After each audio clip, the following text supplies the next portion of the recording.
Hi guys, I'm gonna make pancit guisado. This is real pancit guys, pancit guisado. Ito na yung ating pork and liver. Ang lalaki ng hiwa guys, maninipis naman.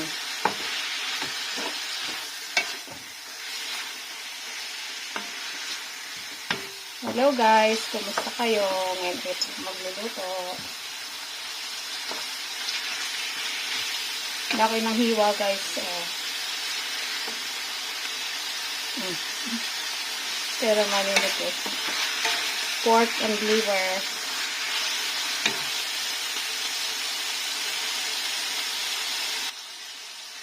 And guys, hapit ko na yung sweet pepper. Sweet pepper pala. Sweet tuloy. Sweet pepper guys.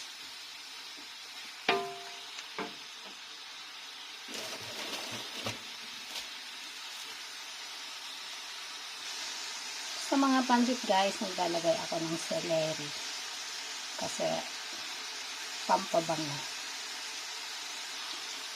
And guys, para mapalo yung ating pancit. Pampabango kasi yan guys.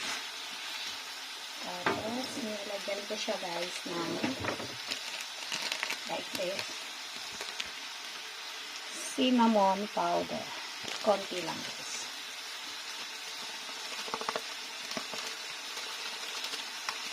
Lalong mabango guys.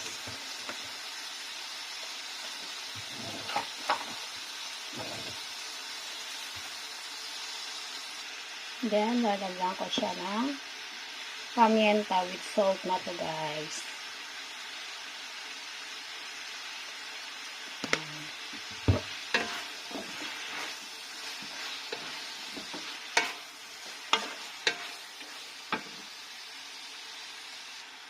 Ay, nalo ko na yung cabbage guys.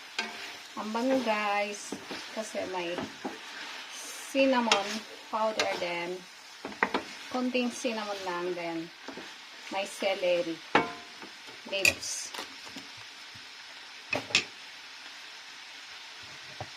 Kanina, lagyan ko na ito ng konting salt and pepper yan guys. Hey guys. Okay na. Mix-mixing pa rin guys.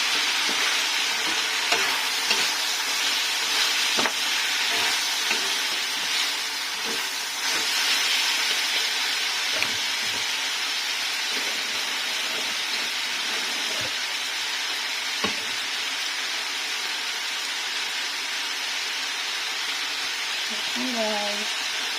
Hey guys. Ito na yung pancit. Yung pancit nila guys is parang ready to eat na. Kaya madali lang siya guys, hindi mo na kailangan lagyan pa ng tubig.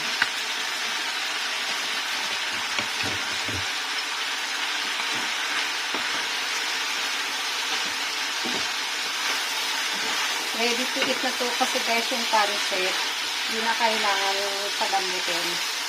Hindi mo na kailangan lagyan ng ano guys, ng warm water kasi nga ready to eat na siya. Kaya talagang malasa siya guys.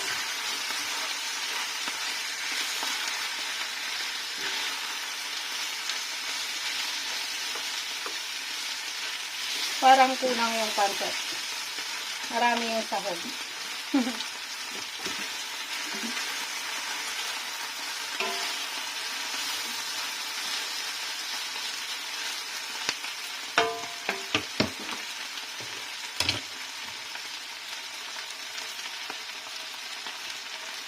Nagamit ako ng spring onion guys.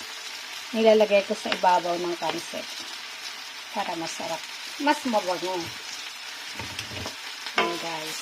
Gusto ko yung mga mabangong mga luto guys.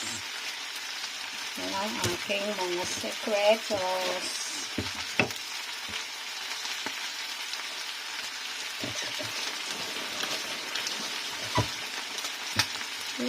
Sa dito guys, sa may puno. Diyan. ihalo ko siya biglang gulay. Tapos, ayun guys, isang pancit. Isang kalahati is lalagay ko sa ibabaw ng pancit.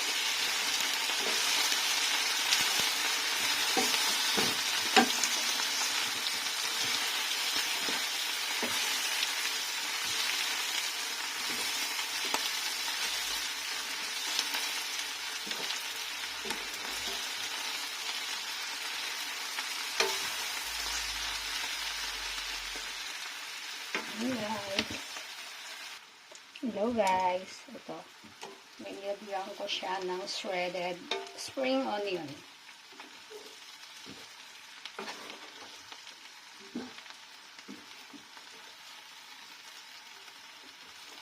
Lalaki ng hiwa. Tinamad na ako maghiwa guys. Ano guys, pamimigay ko to. 2 tao. Konti lang din sa akin guys. Kasi mag-isa lang ako eh. Ayan. Ito na yan siya guys. Tapos yan, budura na lang ng spring onion sa itaas. Para lalong bumango guys. Tapos lalong bumango. Tapos maya maya na yan siya guys. Ayan. Bye guys! Tapos na ang aking pansit gisado by Sniper. Thank you guys. Love you all. Bye.